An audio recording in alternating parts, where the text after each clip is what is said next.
Bendiciones, hermanos, muy buenos días. Buenos días, damos gracias al Señor por este nuevo día, por esta nueva oportunidad. Hemos terminado nuestro estudio del Evangelio según Juan hace 8 días y estoy seguro que como para mí, para ustedes también ha sido de mucha bendición este estudio que hemos atravesado ya por algo más de 1 año y medio. Y el día de hoy entraremos en el estudio de un nuevo libro, que es el libro del Éxodo. Vamos a leer los primeros 7 versículos, aunque dentro de 8 días profundizaremos en estos versículos, porque el día de hoy la idea es hacer una introducción a todo este libro. Entonces les pido que me acompañen por favor a Éxodo 1, versículos 1 al 7.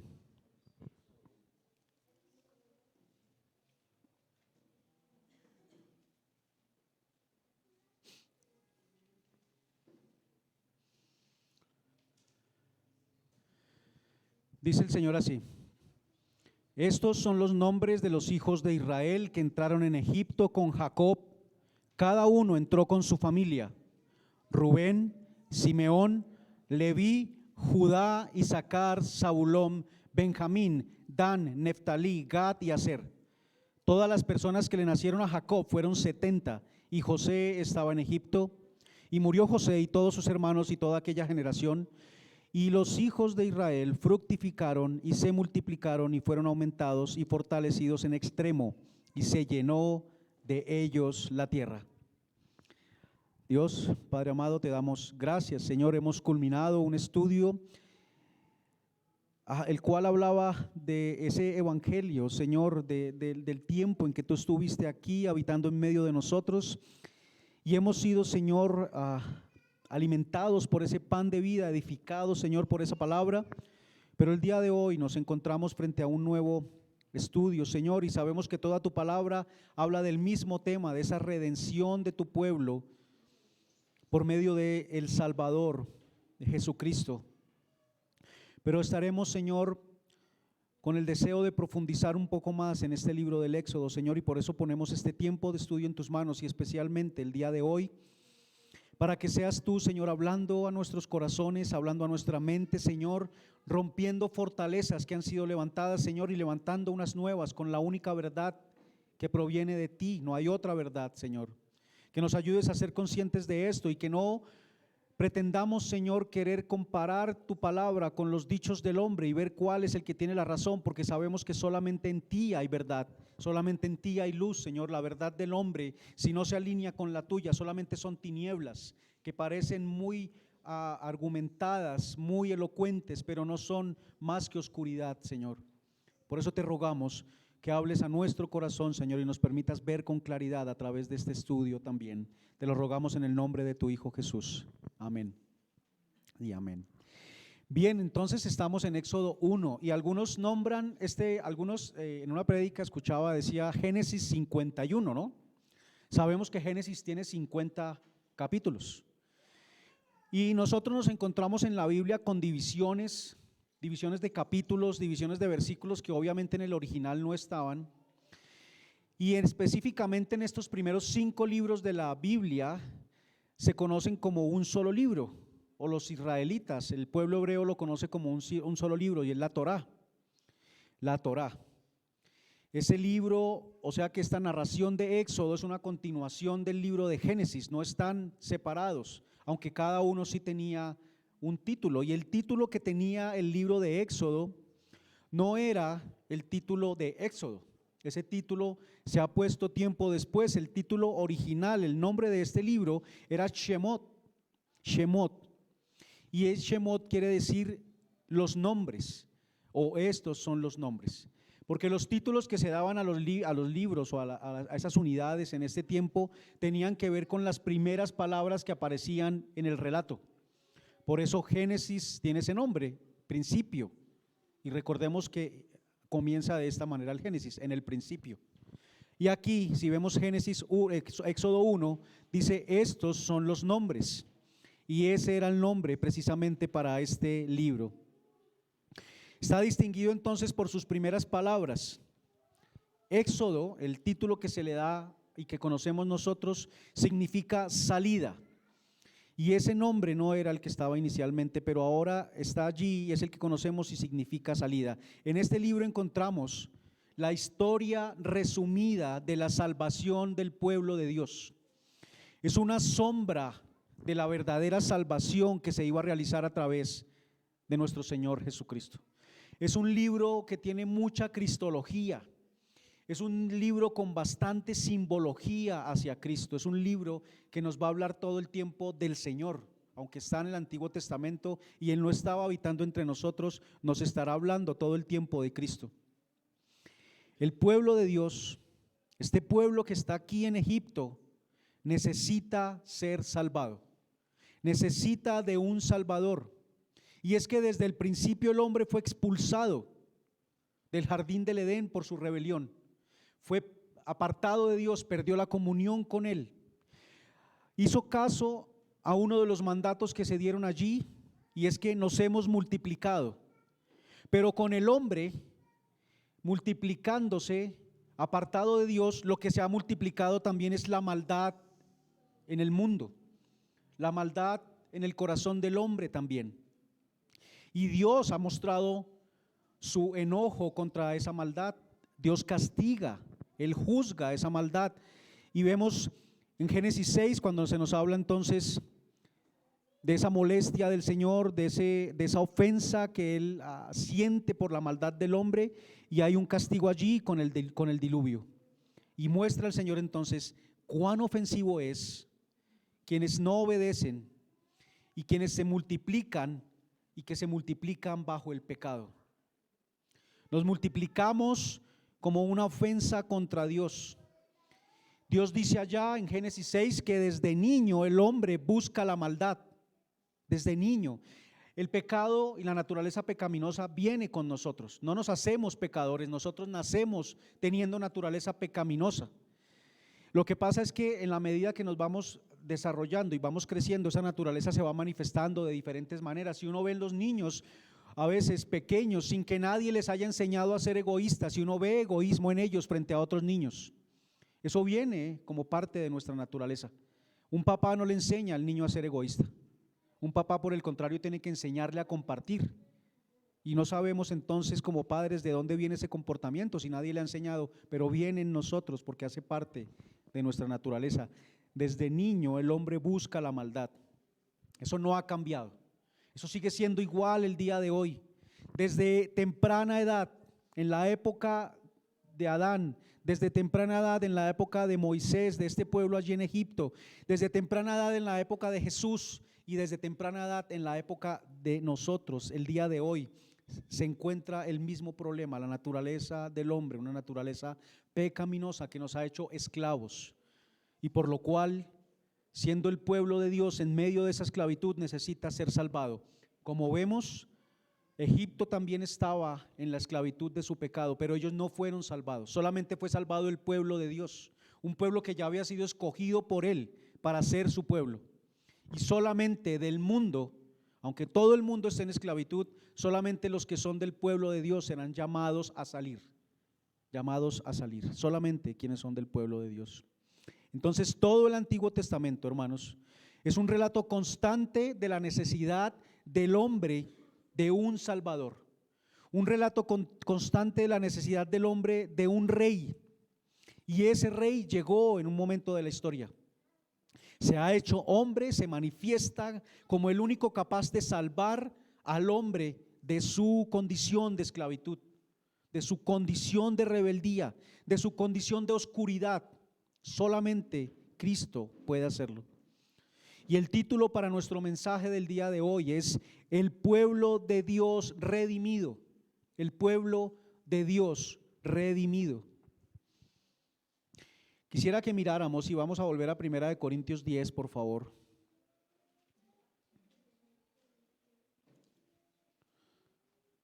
Porque entonces una pregunta que podría surgir es, ¿para qué fue escrito el libro de Éxodo?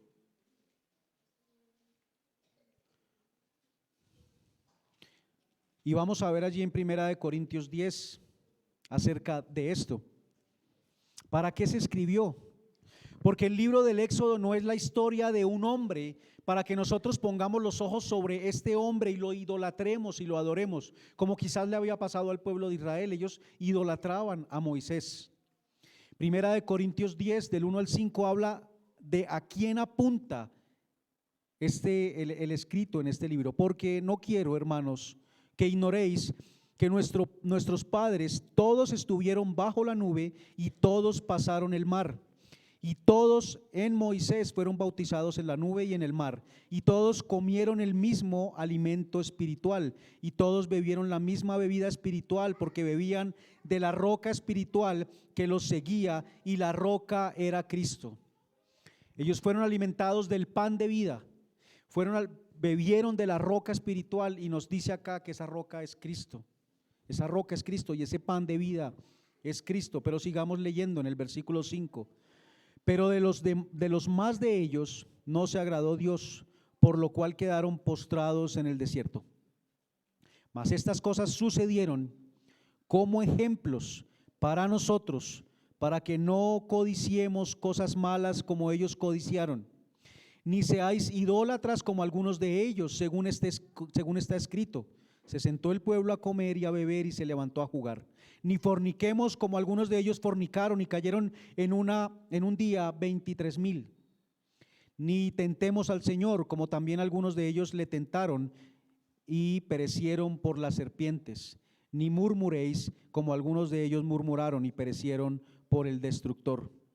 Estas cosas les acontecieron como ejemplo y están escritas para amonestarnos a nosotros, a quienes han alcanzado los fines de los siglos.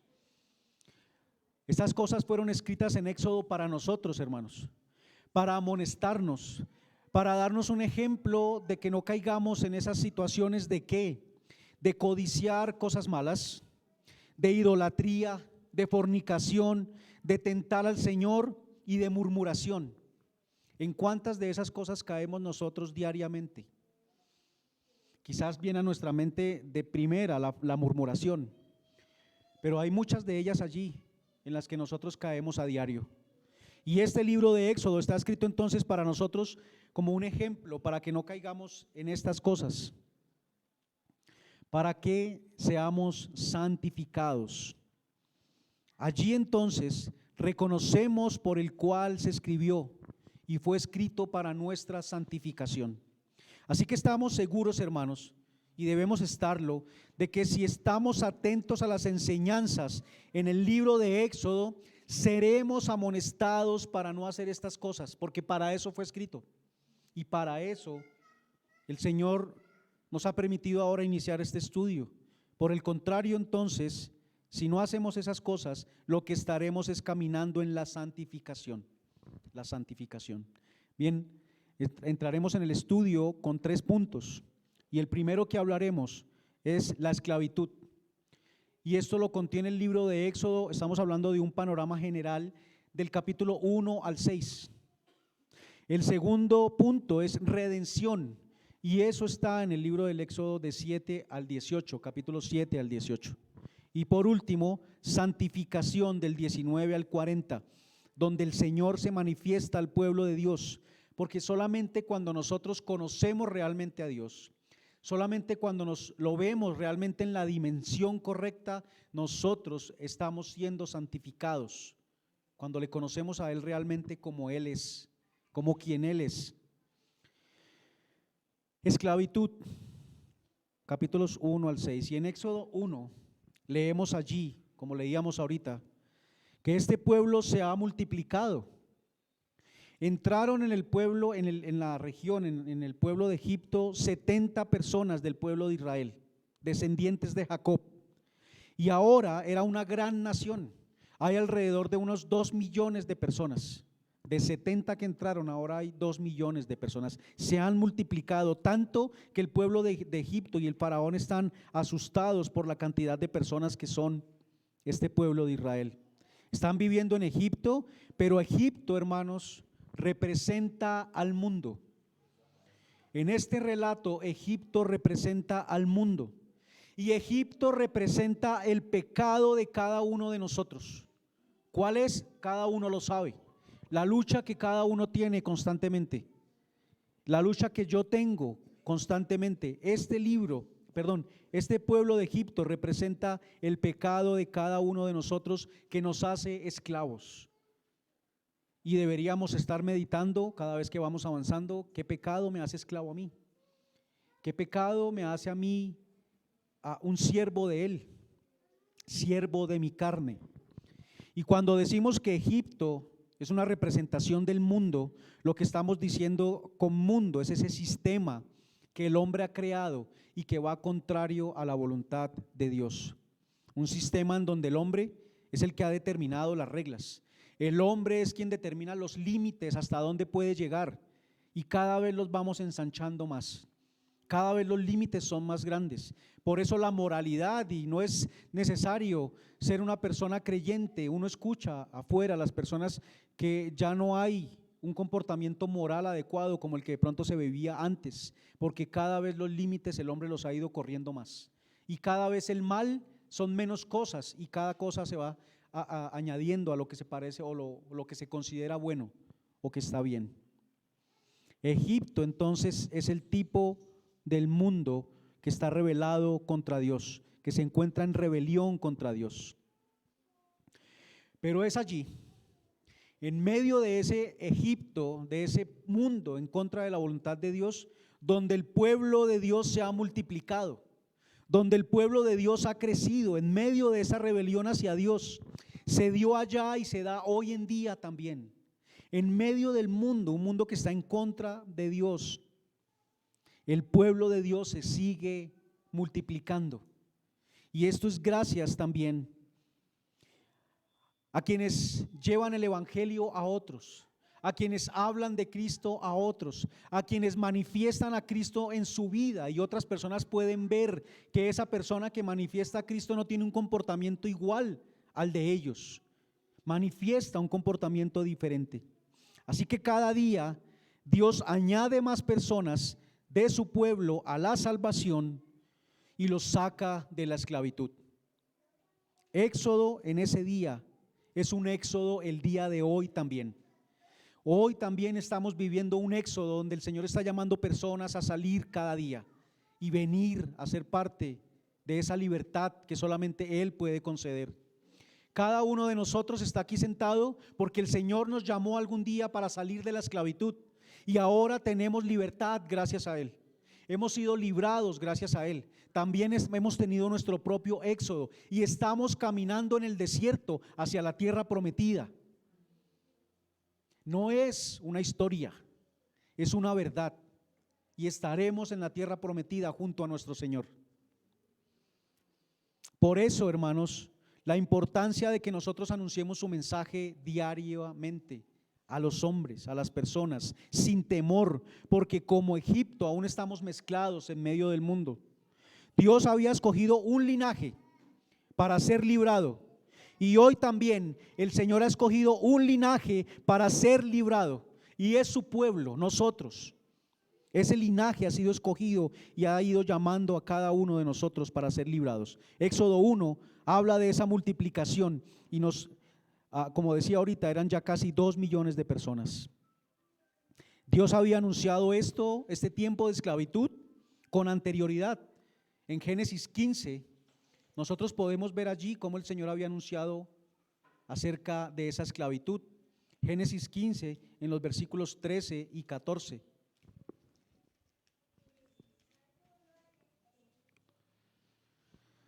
Dice el Señor allí en Génesis 15: entonces Jehová dijo a Abraham: ten por cierto que tu descendencia morará en tierra ajena y será esclava allí y será oprimida 400 años, mas también a la nación a la cual servirá juzgaré yo, y después de esto saldrán con gran riqueza.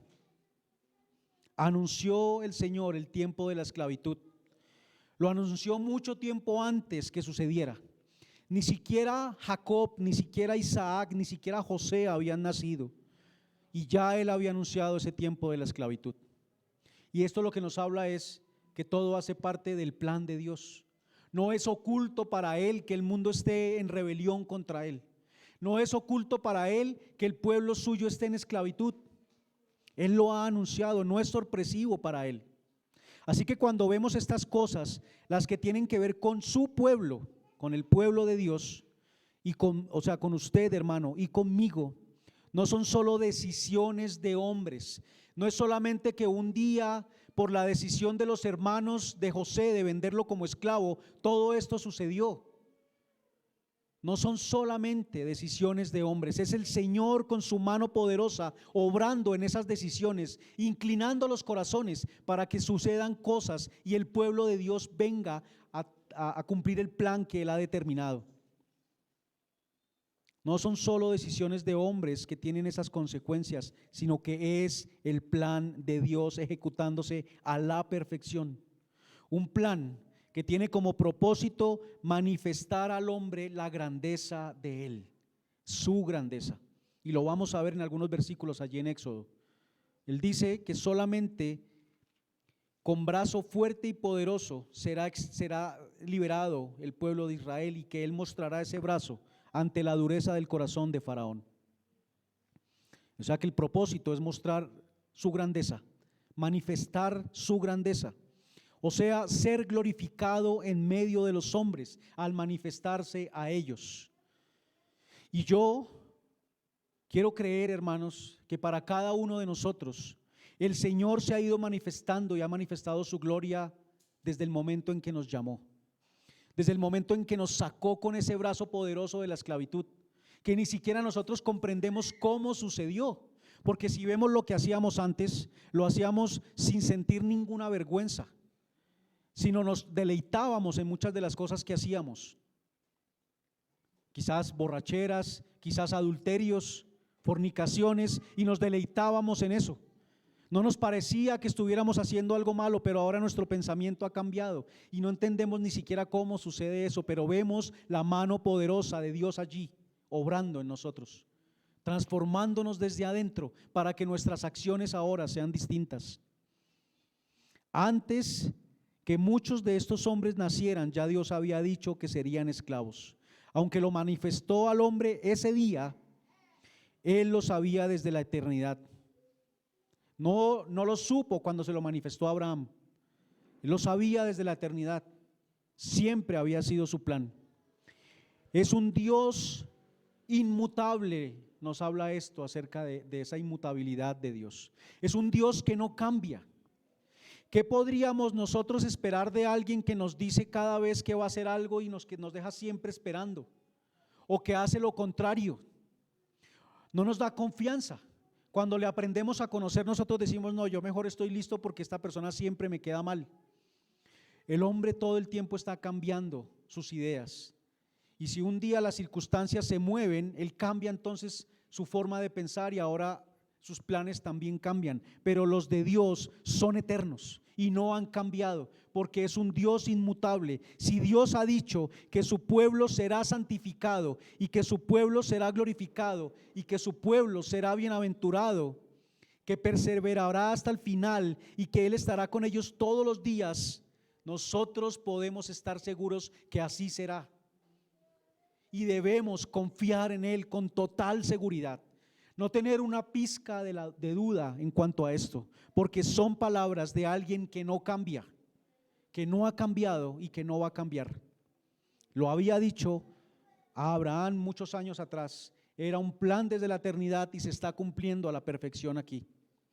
Ahora eso que se acaba de mencionar, hermanos, son palabras a las que nosotros no diríamos: no, Señor, yo no quiero ser santificado, yo no quiero ser glorificado, yo no quiero que tú estés conmigo todos los días. Obviamente nosotros diríamos que sí,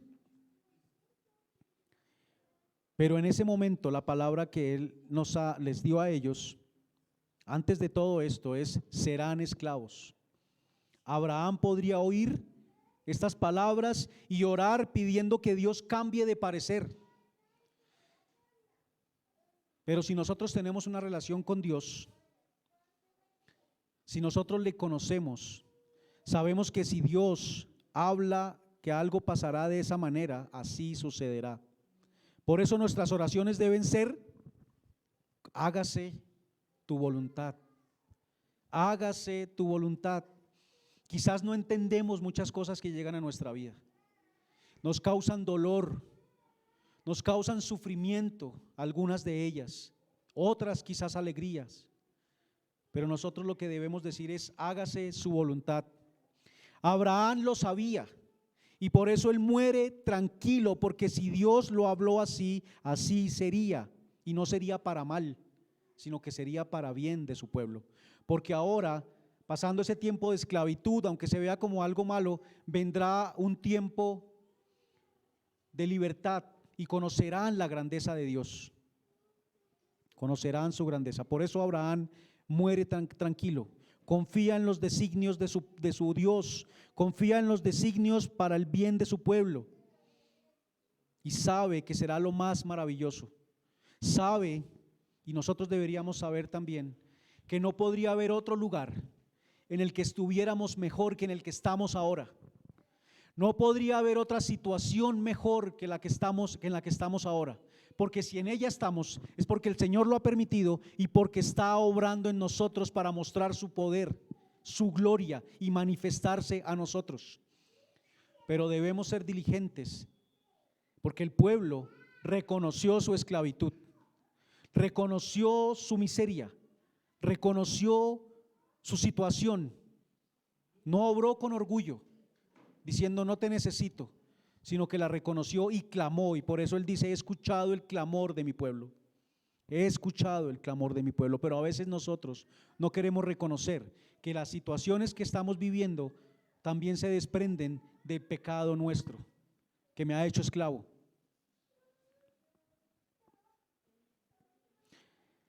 Dios guió a Jacob para que sus descendientes nacieran en Egipto.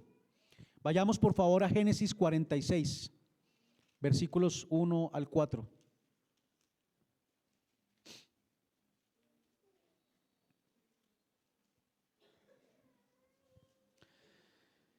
Génesis 46, versículos 1 al 4, dice el Señor así: salió Israel con todo lo que tenía y vino a Beerseba y ofreció sacrificios al Dios de su padre Isaac. Y habló Dios a Israel en visiones de noche y dijo: Israel es Jacob, Jacob, Jacob. Y él respondió: heme aquí. Y dijo: yo soy Dios, el Dios de tu padre. No temas descender a Egipto, porque allí yo haré de ti una gran nación. Yo descenderé contigo a Egipto y yo también te haré volver, y la mano de José cerrará tus ojos. Amén. Dios le había dicho a Jacob, Dios le había dicho a Israel que ellos serían una gran nación allí en Egipto, que no tuviera temor de ir allí, porque aunque iban a estar en esclavitud, él iba a estar con ellos todo el tiempo. Y si vemos nosotros entonces Éxodo 1:7, se está cumpliendo la palabra que él le había dicho a Jacob. Y los hijos de Israel fructificaron y se multiplicaron y fueron aumentados y fortalecidos en extremo, y se llenó de ellos la tierra. Se estaba cumpliendo su palabra. Es necesario hacer un énfasis entonces que ese cumplimiento es perfecto, pero no solamente le dijo que él iba a ir con ellos, que él iba a estar allí con ellos en medio de la esclavitud, sino que los iba a hacer salir nuevamente de esta tierra.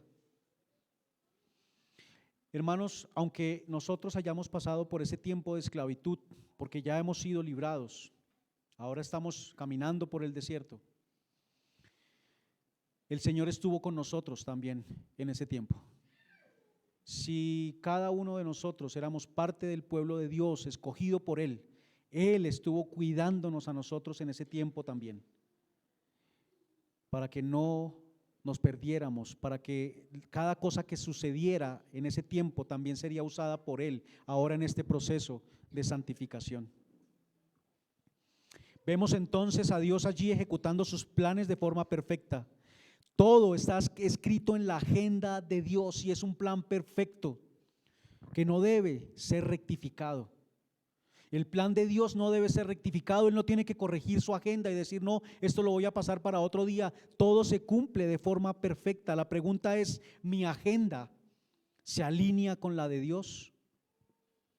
¿Cuántas veces hago, quizás, hermanos, pataleta tratando de imponer mi agenda por encima de la de Dios para la vida mía. Quizás algo que yo estaba buscando y no se da, y entonces me enojo y incluso caigo en lo que el libro, para lo que el libro fue escrito, que no hiciéramos, para no murmurar. Y murmuramos contra Dios porque no se dio de la forma en que yo quería, porque mi agenda no se cumplió. Pero yo debo descansar como Abraham, en que la agenda que se está cumpliendo en mi vida es la de Dios y es para bien. Es para bien. Génesis 50:24. Está allí José muriendo. Y José dijo a sus hermanos: yo voy a morir, mas Dios ciertamente os visitará y os hará subir de esta tierra a la tierra que juró a Abraham y a Isaac y a Jacob. José se encuentra allí y está muriendo. Ya había muerto Abraham, ya había muerto Isaac, ya había muerto Jacob y ahora José. Y es evidencia del pecado, porque la muerte entró al mundo por el pecado del hombre. Cuando nosotros leemos allá en Génesis que entra el pecado, después empezamos a leer y murió, y murió, y murió. Lo veíamos cuando hablamos de la sepultura del Señor. Estos hombres, aunque son escogidos por Dios, la muerte también les llega a ellos porque también son pecadores. Es algo que afecta a toda la humanidad. Pero a estos hombres y al creyente se le menciona como el dormir. Nosotros, quienes hemos creído, dormimos en Cristo, y para nosotros hay esperanza de que seremos resucitados. Morimos en esperanza. En el versículo 24 Él lo dice así y muestra esperanza para ellos. Dios les va a visitar, y la visita de Dios para este pueblo sería una sombra de la más grande visitación de Dios por medio de Jesucristo. Dios visitaría a este pueblo por medio de Moisés para librarlo de la esclavitud, pero la más grande visitación la hizo por medio del Señor Jesucristo habitando en medio de nosotros. En Lucas 19:42 al 44 el Señor habla, y quiero que me acompañen allá, por favor. Lucas capítulo 19 versículos 42 al 44. Porque en la vida de cada uno de nosotros el Señor nos ha visitado. El Señor está allí caminando con nosotros. El Señor está allí habitando en nosotros. Lucas 19, 42 al 44, dice el Señor así, diciendo: oh, si también tú conocieses, a lo menos en este tu día, lo que es para tu paz, mas ahora está encubierto de tus ojos. Porque vendrán días sobre ti cuando tus enemigos te rodearán con vallado y te sitiarán, y por todas partes te estrecharán y te derribarán a tierra y a tus hijos dentro de ti, y no dejarán en ti piedra sobre piedra, por cuanto no conociste el tiempo de tu visitación. El Señor nos ha visitado a cada uno de nosotros. Y deberíamos estar atentos a que este es el tiempo de la visitación del Señor para la vida nuestra. Deberíamos estar atentos y no como a estos hombres a los que les habla en Lucas, que no conocieron ese día de su visitación. Aquí en el Éxodo lo hace por medio de un hombre, pero luego lo hará en Jesucristo, quien es la plenitud de su gloria. Y en la vida de cada uno de nosotros lo ha hecho en su tiempo, nos ha visitado y nos ha librado del pecado y de la esclavitud. Y él termina diciendo allí: José os visitará y os hará subir a la tierra que juró a Abraham, a Isaac y a Jacob. Estos hombres han muerto. José está a punto de morir, pero Dios ha permanecido, ha sido el mismo y su plan no ha cambiado. Él es eterno. Nosotros iremos a la tumba, pero iremos sabiendo que es el mismo Dios que dijo que nos resucitaría y que eso se cumpliría, y así lo debemos creer. Es una seguridad, hermanos, para nosotros. Seguro para muchos ha sido un deseo, quizás, no sé si alguno de ustedes lo ha pensado, el de estar ya en la plenitud de su presencia. Quizás muchos lo hemos pensado, yo personalmente lo he pensado. Sería maravilloso ya estar en la plenitud de su presencia, libres de este cuerpo de pecado, libres de este cuerpo de muerte, un día ya glorioso en la presencia de Él.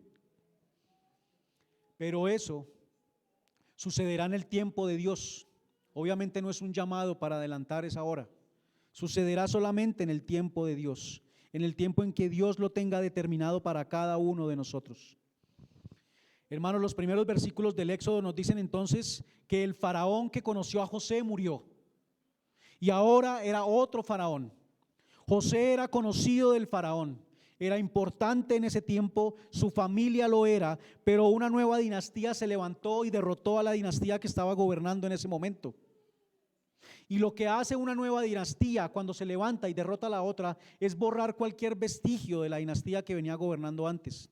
Por eso ahora no conocen a José, no lo reconocen como lo reconocía el otro faraón. Se levantó un faraón que no le conocía a él, que no conocía lo que se había hecho, y ha puesto entonces mayor carga sobre el pueblo de Israel. Éxodo 1:11 nos dice: entonces pusieron sobre ellos comisarios de tributos que los molestaron con sus cargas y edificaron para Faraón las ciudades de almacenaje, Pitón y Ramesés.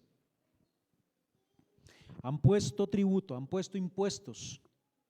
Un nuevo faraón, un nuevo gobierno, una nueva reforma para los tributos, o sea, una nueva reforma tributaria. Y ahorita nosotros como nación nos encontramos en todo este tema de la nueva reforma tributaria y hay alboroto, incluso las iglesias parecía que iban a estar allí incluidas y mucha gente hablaba de esto. Pero entre más los oprimían, más se multiplicaban. Y vemos la mano de Dios allí. El mundo busca oprimirnos, pero Dios tiene su mano poderosa sobre nosotros. Quizás nos detenemos a pensar en todo este tema que nos está sucediendo a nosotros como colombianos hoy, porque hay mucha especulación, las noticias hablan, cada uno habla desde su opinión, pero nos olvidamos como cristianos muchas veces de que Dios está allí cuidándonos a nosotros. Y aunque había un pueblo aquí oprimido, con bastantes impuestos y bastantes cargas, Dios los estaba multiplicando a ellos. El hombre tratará de mostrar su fuerza, como lo está haciendo aquí el faraón de Egipto, pero Dios mostrará aún más su poder y su fuerza, y mostrará más su misericordia para con su pueblo.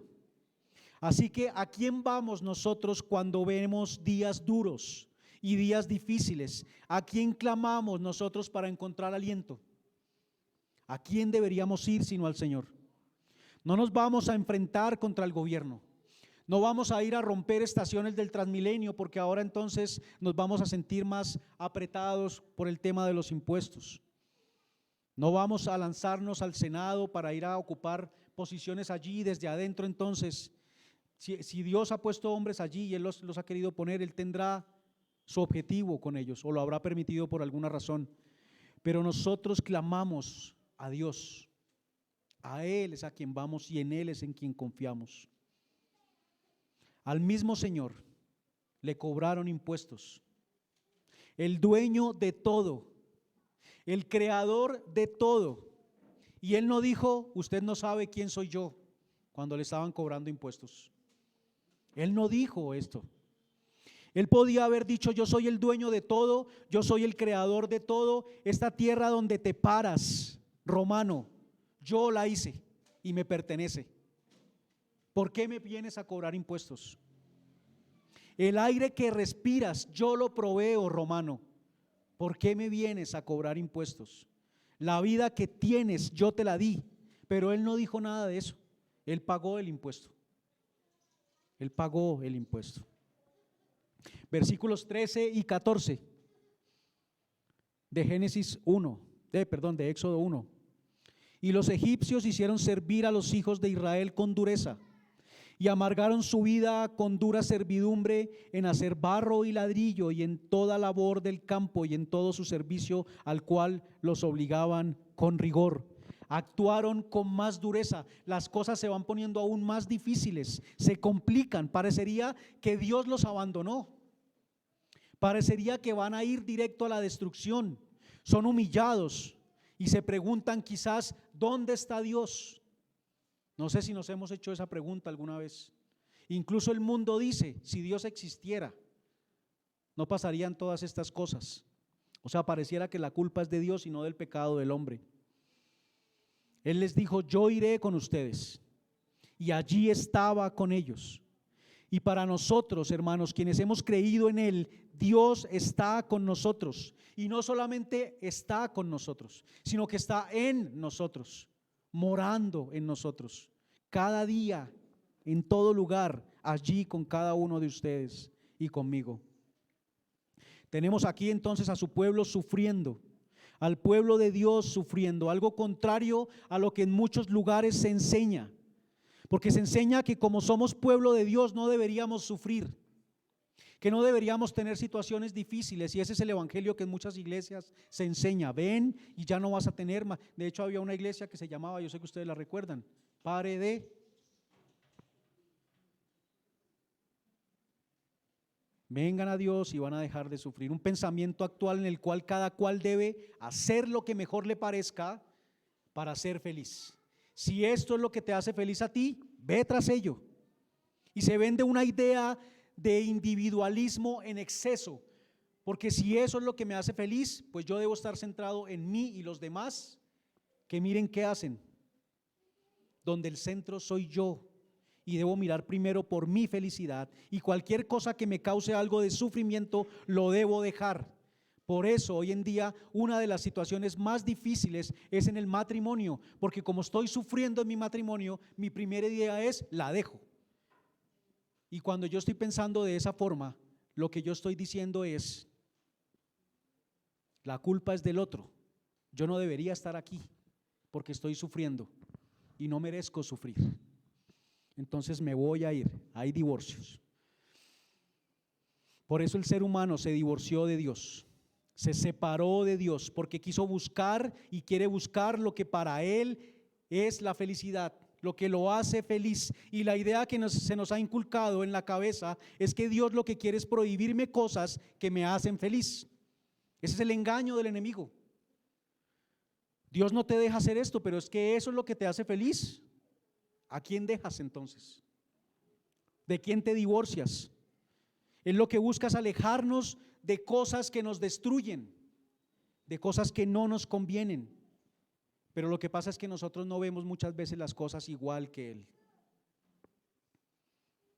El sufrimiento, hermanos, nos hace sentir vulnerables, nos hace sentir insuficientes. Cuando me siento lleno de fuerza, cuando me siento autosuficiente, lo que nosotros normalmente hacemos es rechazar a Dios. No le necesitamos. Decimos: yo soy libre y yo puedo hacer lo que yo quiera. Cuando somos impactados por el sufrimiento, somos humillados. Para ser humillado, la condición previa que debe existir previamente para mí, en mi vida, para que yo sea humillado: el orgullo. Yo no puedo ser humillado si no hay orgullo en mí. Si una persona cree que puede hacer bien las cosas y alguien viene a ofrecerle su ayuda y él considera que es de menor rango, o no sé cómo lo verá, ¿sí? Le va a rechazar su ayuda. No, tranquilo, yo lo puedo hacer. O sea, orgullo. Pero después viene la humillación, porque tiene que ir a la persona a decirle: ¿sabe que sí? Creo que sí voy a necesitar que me eche una mano. Humillarse. Pero lo que hubo antes fue orgullo. Y entonces soy humillado por medio del sufrimiento y aprendo humildad, una lección necesaria para la vida del hombre, porque no somos humildes por naturaleza, somos orgullosos por naturaleza. No es que estemos llamando, hermanos, a que busquemos sufrir, no es ese el llamado, no es ese. Y de hecho el Señor no nos llama a tener comunión con Él para sufrir, nos llama a tener comunión con Él porque sabe que allí es donde hay plenitud de gozo. En Él tenemos plenitud de gozo. Solo que el sufrimiento hace parte necesaria de la disciplina de Dios para sus hijos. Estamos viendo acá el ejemplo del pueblo de Dios, que quizás se había acostumbrado a vivir muy cómodo en Egipto, dedicado a sus cosas, olvidado de Dios por su misma comodidad. Pero el Señor permite ahora el sufrimiento para que ellos se acuerden de Dios y clamen a Él. Jesús bebió la copa del sufrimiento. El Hijo unigénito de Dios bebió la copa del sufrimiento, y no lo hizo para aprender humildad, sino para enseñarnos a nosotros humildad hasta el extremo. La muestra perfecta de humildad. Así que incluso el unigénito Hijo de Dios vino a este mundo y sufrió. ¿Por qué yo no iría a sufrir? Era tan fuerte la presión que incluso sigue aumentando. Éxodo 1 del 15 al 22. Dice: y habló el rey de Egipto a las parteras de las hebreas, una de las cuales se llamaba Cifra y la otra Fua, y les dijo: cuando asistáis a las hebreas en sus partos y veáis el sexo, si es hijo, matadlo, y si es hija, entonces viva. Pero las parteras temieron a Dios y no hicieron como les mandó, y el rey de Egipto no hicieron como les mandó el rey de Egipto, sino que preservaron la vida de los niños. Y el rey de Egipto hizo llamar a las parteras y les dijo: ¿por qué habéis hecho esto, que habéis preservado la vida de los niños? Y las parteras respondieron a Faraón: porque las mujeres hebreas no son como las egipcias, pues son robustas y dan a luz antes que las parteras vengan a ellas. Y Dios hizo bien a las parteras, y el pueblo se multiplicó y se fortaleció en gran manera. Da la orden el faraón entonces, y la cosa se complica aún más. La existencia del pueblo se pone en riesgo porque los varones iban a ser matados, iban a ser asesinados. Cada vez la hostilidad crece. No es solamente un impuesto, no es solamente trabajo en exceso, ahora la vida del pueblo se pone en riesgo. Un tiempo bastante difícil, pero aún así Dios estaba cerca de ellos, obrando en ellos. Y lo vemos allí con la decisión de las parteras. Por eso, hermanos, esa enseñanza que habla de prosperidad y de salud y de bienestar enfocado en lo terrenal, no es más que una falsa enseñanza que descuida la verdadera realidad del hombre, que lo mantiene dormido ante la esclavitud de su pecado, que no obra con amor para sacar a la persona de su esclavitud, sino que lo quiere mantener adormecido en una idea y en una ilusión. ¿Qué cosa más dura, hermanos, puede haber que enseñar ilusiones mientras se sigue en esclavitud y no se abren los ojos de las personas frente a su realidad? ¿Qué cosa más dura habría que esta? Jesús nunca enseñó algo como eso. Y aunque nuestro corazón pecaminoso vaya tras esas cosas como sus tesoros más valiosos, no quiere decir que eso sea lo correcto. El Señor llamó al arrepentimiento, y ese debe ser el llamado de cada uno de nosotros cuando hablamos con otra persona. La enseñanza que debemos hacer es llamar al arrepentimiento, porque tenemos un Salvador, porque podemos ir en arrepentimiento y clamar a Él, porque hay un Salvador y hay perdón para el pueblo de Dios. Aquí hay una situación de esclavitud, y es lo que estamos viendo en este primer punto, que es el más extenso. Y se es consciente entonces de la necesidad de un libertador, la necesidad de que el pueblo deje de sentir que en Egipto tiene todo, que deje de ver a Egipto como el lugar donde tienen todo. Recién llegados fueron bien tratados, fueron aplaudidos, se les hizo sentir bien, eran reconocidos, eran importantes, pero luego pasan a ser insignificantes y solo se les apreciaba por sus tareas, por lo que ellos podían hacer. Se les apreciaba por su esclavitud. Creo que el mundo nos trata de esa manera.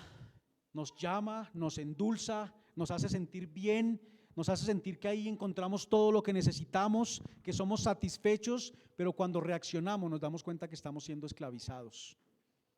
Y deberíamos pensar: ¿qué situación me tiene a mí así, esclavo, que no me deja obrar con liberalidad, con libertad? Hermano, nosotros fuimos hechos adoradores, fuimos hechos personas para amar, pero si no adoramos a Dios y amamos a Dios, hay algo más que estaremos adorando y que estaremos amando.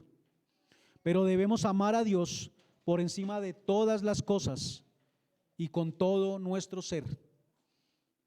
Si le amamos, adorarle, por lo tanto, será algo natural.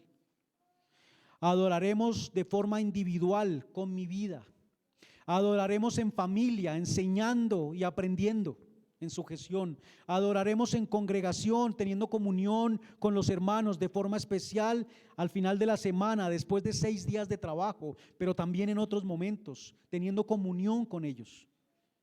Para el que le ama, sus mandamientos no le son gravosos. Para el que le ama, la comunión no es una carga, sino que es un deleite. Pero el problema es, lo que el enemigo utiliza, es que nos amamos más a nosotros, y por eso la necesidad de un libertador, porque se está en esclavitud y necesitamos un libertador y un redentor. Y eso me da paso al segundo punto, la redención. Dios provee un libertador, Dios provee un salvador. ¿De qué manera lo ha hecho con nuestro Salvador Jesucristo? Y lo hizo de manera providencial. Lo hizo de manera soberana. Nos ha librado de la muerte y ha librado a este pueblo de la muerte, porque lo que deseaba el faraón era eliminar al pueblo, acabar, que ellos pudieran seguir multiplicándose.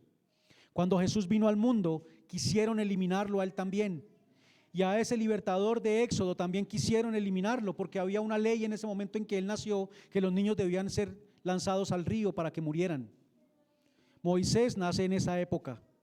Quisieron matarlo cuando era niño, y a Jesús también. ¿Recuerdan? Con Herodes, él también dio una orden para que los niños fueran asesinados, los menores de 2 años. Y luego, en su adultez, también procuraron lo mismo. Estoy hablando de Jesús. Pero a él no lo mataron, porque quizás cuando leemos, nosotros decimos, pero bueno, a la final a Jesús sí lo pudieron matar. A él no lo mataron. Él dio su vida y la volvió a tomar. Él entregó su vida. Acá Moisés nace en una época muy difícil. Ustedes podrían imaginar la angustia de la mamá. En ese tiempo no habían obviamente ecografías, no se podía saber el sexo del niño, y una angustia durante 9 meses esperando saber si era niño o niña, y si era niño se lo iban a matar. 9 meses de incertidumbre. Imaginemos a una mujer, a esta mujer Jocabet, la mamá de Moisés, en el parto, mientras está allí en sus dolores de parto pensando, ¿qué será? ¿Un niño o una niña?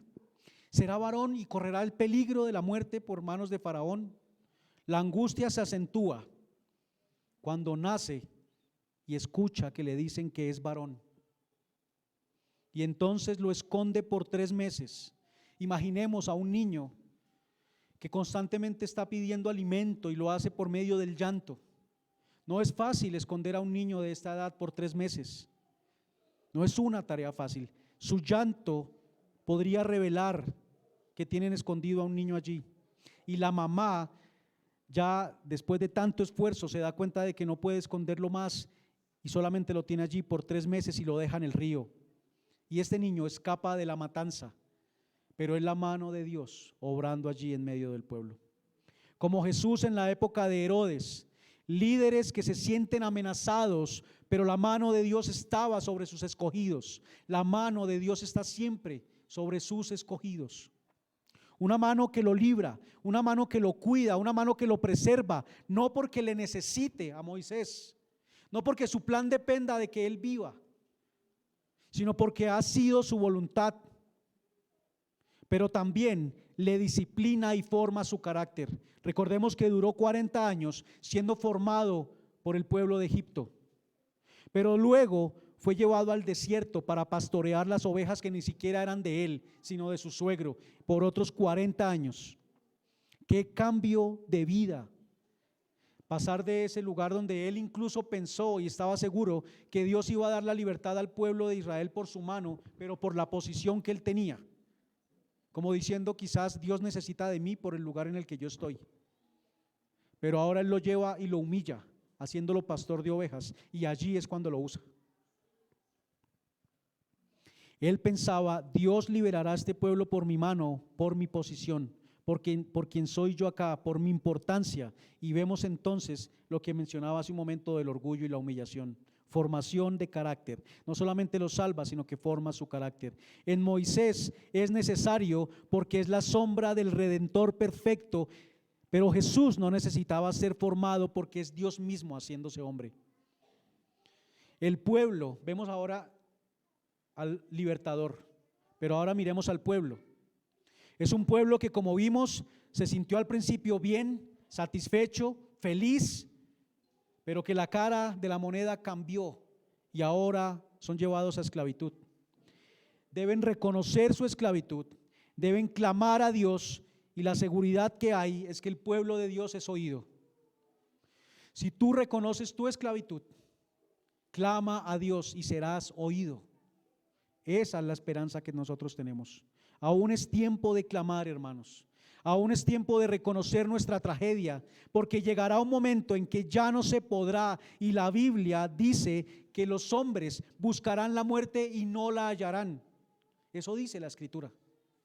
Por su mismo dolor ante el juicio del Señor buscarán morir y ya no habrá oportunidad. El tiempo es ahora de clamar al Señor. Pero vemos algo, y es que aunque clamaron, no clamaron y Dios entonces obró cambiando de parecer, sino que lo que hizo era algo que ya estaba determinado por Él. Así que nosotros oramos reconociendo nuestra dependencia de Dios, pero Él no cambia su parecer y pareciera que entonces ahora va a obrar diferente. Él lo que hace es realizar ahora algo que ya había determinado desde antes para la vida de cada uno de nosotros. Recordemos al rey, se me olvida el nombre, si ustedes me ayudan, que oró para que el Señor le concediera un tiempo más. Ezequías, gracias. Y el Señor le concedió unos años más de vida. No era que el Señor hubiera cambiado de parecer, eso ya estaba determinado. Eso ya estaba determinado. Acá el plan se lleva a cabo y es salir de Egipto con brazo poderoso, el de Dios, usando a Moisés, pero quien redime al pueblo de Dios, el que redime al pueblo es Dios, sacándolo de su esclavitud. Inicia hablándole a Faraón, ordenándole que debe dejar ir a su pueblo, pero también le ordena al pueblo que debe salir. Por eso, lo que estamos viendo allí es que aunque Él ordena, hay mandamientos y los hombres deben realizar y obedecer lo que Él está diciendo, se realiza por la mano fuerte del Señor. Porque Él empieza allí, a partir del versículo 7, a enviar las plagas a Egipto, que son juicios contra los dioses de Egipto, mostrando que no son nada frente a Él, que Dios es Jehová, es el único Dios. Y ante nosotros también Él enviará situaciones para mostrarnos que los dioses que nosotros nos hemos fabricado no son más que dioses de nuestra imaginación, porque el verdadero Dios, que es Él, está muy por encima de cada dios que nosotros nos fabriquemos. Cosas legítimas que quizás podemos hacer, pero que se nos terminen convirtiendo en cosas ilegítimas, porque le quitan el lugar al Señor y se convierten en malas. ¿En qué he puesto mi confianza, hermanos? ¿En qué me deleito? ¿A quién obedezco? En quien yo haya puesto mi confianza, en quien yo me deleite y a quien yo obedezca, ese es mi Dios.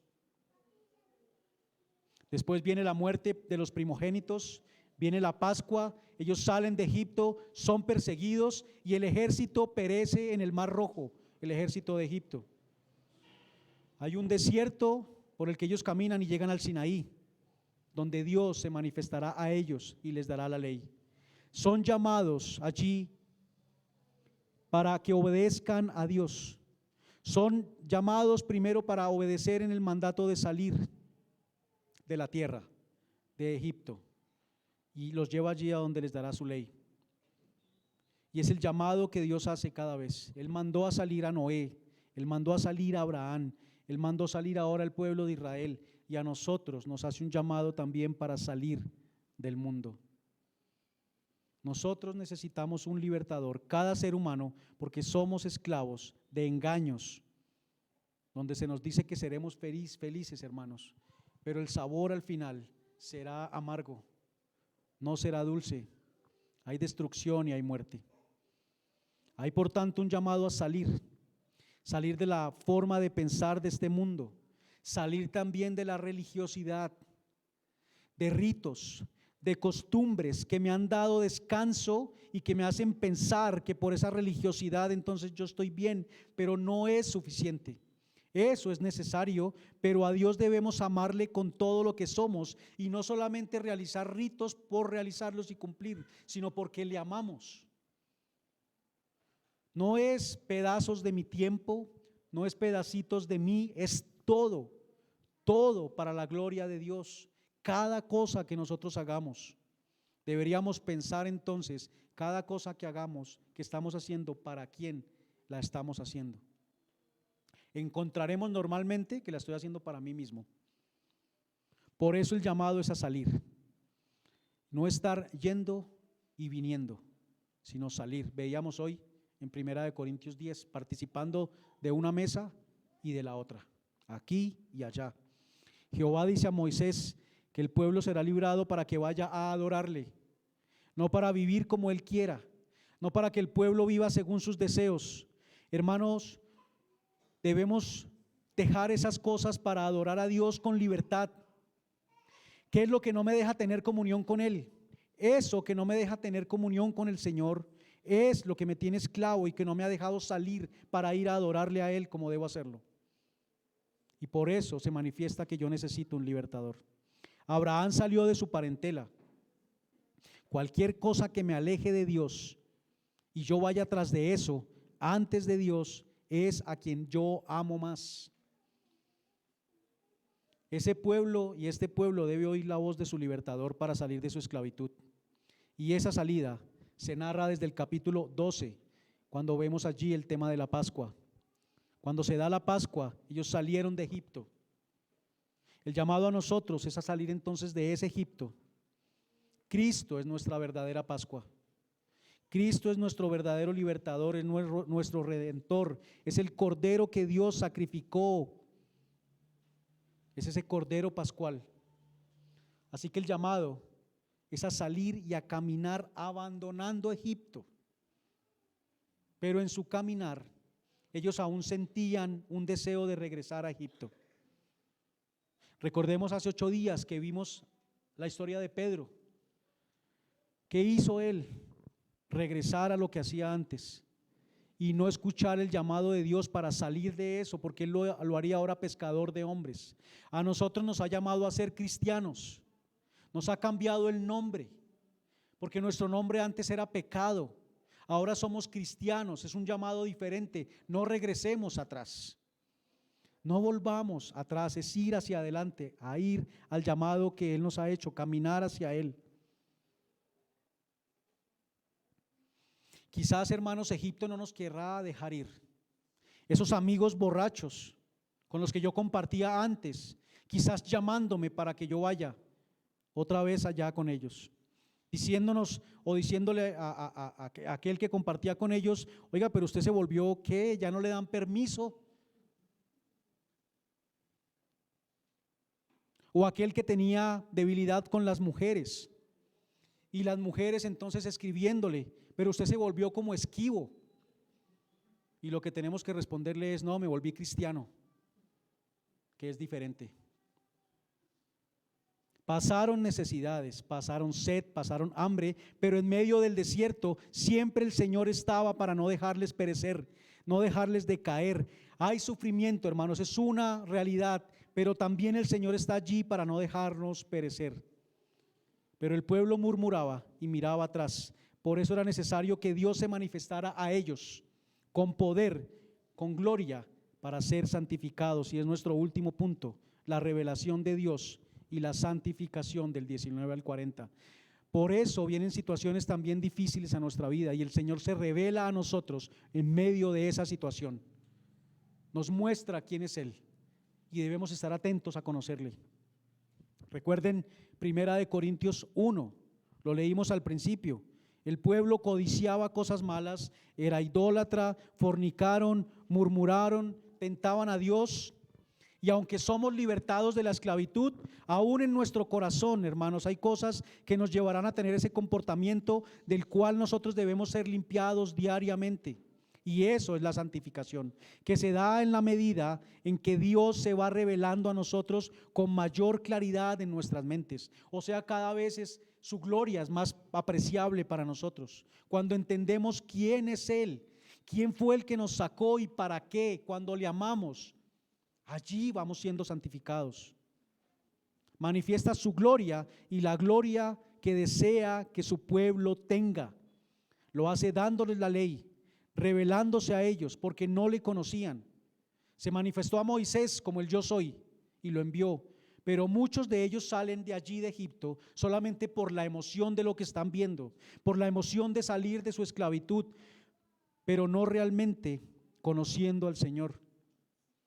Ellos han conocido de Dios por la tradición oral, han conocido las promesas y van emocionados con todo lo que ha pasado y han visto, pero no tienen claridad de quién es Dios. Por eso Él debe manifestarse, y en el capítulo 19 Él se revela. ¿Y qué pasa cuando Él se revela allí en el monte Sinaí con el pueblo? El pueblo tiembla. Le dicen a Moisés que vaya él solo. No lo ven como un Dios con quien se juega. No lo ven como un Dios para tomar a la ligera y decir, no, hoy no, mañana sí, como alguien, como si estuviéramos hablando con un igual. El pueblo tiene reverencia ante un Dios poderoso, se manifiesta de forma majestuosa. Y no sé si esto nos lleva a pensar a nosotros, si lo estamos viendo de esa misma manera. El Dios que nos ha librado, hermanos, es un Dios grande y temible, que lo que dice lo cumple. Y si Él ha dicho que el que cree en Él tiene vida eterna, lo va a cumplir. Pero si ha dicho que el que no cree en Él tendrá condenación, crujir de dientes, lo va a cumplir. La ley es la expresión de la voluntad de Dios para el hombre. Revela su carácter justo y santo, y fue dada para que al vernos delante de esa ley, delante de esa perfección, nos demos cuenta que no somos conformes a esa ley, que no somos buenos y que necesitamos esa santificación. Está también allí el tabernáculo, que es Dios morando en medio de ellos, y eso también hace referencia a nuestra santificación, porque Dios ahora habita en su iglesia, en cada uno de nosotros. Jesús nos ha hecho tabernáculo a cada uno de nosotros. En cada uno de nosotros Él vive. Somos el tabernáculo donde Dios ha venido a morar. Si alguno no tiene el Espíritu morando en él, no es tabernáculo de Dios, no es templo de Dios. La invitación, hermanos, es el llamado a salir de Egipto, a salir del mundo, de ese sistema que no se conforma a su voluntad, que no le teme, que no le respeta, que no tiene comunión con Él y que no ha visto en el sacrificio de Cristo a su Salvador. Así que el llamado es, hermanos, a que creamos en Él como nuestro Señor y Salvador, que vengamos a Él en arrepentimiento y que caminemos juntos como un solo pueblo, como un solo hombre hacia esa tierra prometida. Vamos a orar, hermanos, y les pido que nos dispongamos de forma física, en reverencia, para orar al Señor.